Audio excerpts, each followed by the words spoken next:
যে স্যার একটু আগে বললাম আপনার মাথায় কিছুই নেই, এটাও জানেন না? উপরে তো খাওয়ার লোক নেই, উপরে গিয়ে কি করবে?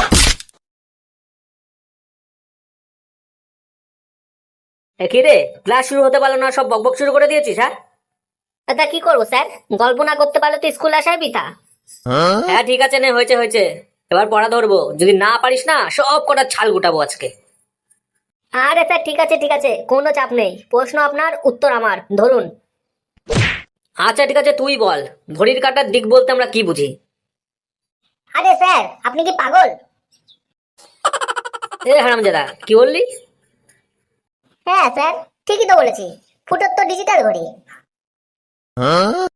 আচ্ছা বলতো, ফটকে অন্যের খাতা দেখে দেখে লিখছে, এখানে ক্রিয়াপদ কোনটা? স্যার ক্রিয়াপদ মানে আমি জানি কাজ, আর এখানে তো কাজ নেই, পুরোটাই তো অকাজ। আরে এই যে তোরা বাতেলা মারছিস, ভাবছিস অনেক কিছু জানিস। হ্যাঁ, তোদের মতো বয়সে আমিও ভাবতাম, কিন্তু আজকে এই 50 বছর বয়সে এসে বুঝতে পারলাম আমি কিছুই জানি না। কেন কেন কেন স্যার, এত বছর বয়সে কেন জানলেন? আমরা তো আপনাকে প্রথম দিন থেকেই বুঝেছি আপনার মাথায় কিছু নেই। তুই যা তো বকছিস বলতো, আম উপরে না গিয়ে নিচে পড়ে কেন? এই যে স্যার একটু আগে বললাম আপনার মাথায় কিছুই নেই, এটাও জানেন না? উপরে তো খাওয়ার লোক নেই, উপরে গিয়ে কি করবে? এই ফটকে, তুই বলতো, ভাগ করা শিখিয়েছি না আমি? হ্যাঁ স্যার শিখিয়েছিলেন তো। তাহলে বল, 10টা পেন্সিল যদি 5 জনের মধ্যে ভাগ করে দেওয়া হয়, তাহলে প্রত্যেকে কটা করে পাবে? ও আমি ওসব পেন্সিল পেন্সিল ভাগ করতে পারি না, চকলেট ফকলেট থাকলে বলুন, আমি ভাগ করে নেবো। হলো, তুই বল, চীনের দূরত্ব বেশি নাকি চাঁদের দূরত্ব বেশি? হায় রে ভগবান, এটাও বলে দিতে হবে স্যার? আরে স্যার, ছাদে উঠলেই তো চাঁদ দেখা যায়, চীন তো দেখা যায় না, তাই চীনের দূরত্বই বেশি হবে। ওরে আমার পোড়া কপাল রে, কি কুক্ষণে যে এই ক্লাসে এসেছি। তোরা এক একটা যা হয়েছিস না, এক একটা বুনো ওল। হ্যাঁ স্যার ঠিকই বলেছেন, আর আপনি তো বাঘা তেঁতুল। আচ্ছা ফুটো বলতো, চাঁদ আর সূর্যের মধ্যে সময়ের দূরত্ব কত? এটাও বলে দিতে হবে স্যার?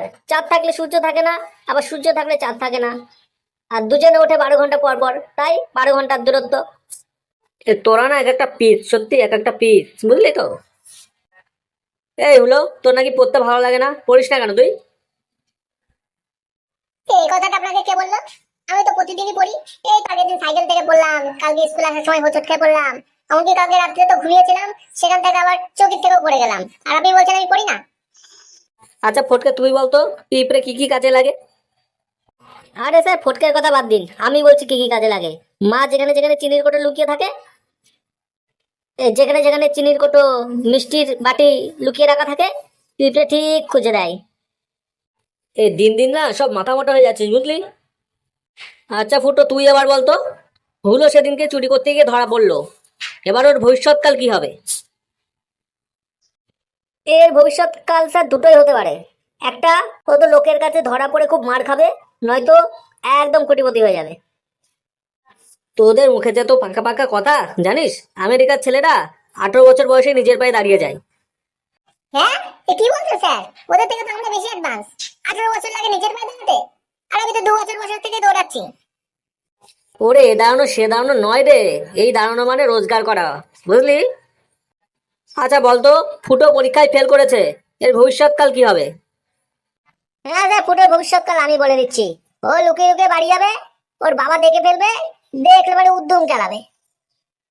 এই না, আর তোদের সাথে পাচ্ছি না, আজকে আমি যাচ্ছি, আর ক্লাস নেবো না। হ্যাঁ স্যার সেই ভালো সেই ভালো, চলে যান। কিন্তু যাওয়ার আগে আমার একটা কথা আছে, আমি একটু সামনে গিয়ে বলতে চাই। কথা? কি কথা? আয় দেখি। হ্যাঁ বন্ধুরা, এটা আমাদের প্রথম ভিডিও। ভিডিওটা যদি তোমাদের ভালো লাগে তাহলে লাইক কমেন্ট আর শেয়ার করে দাও।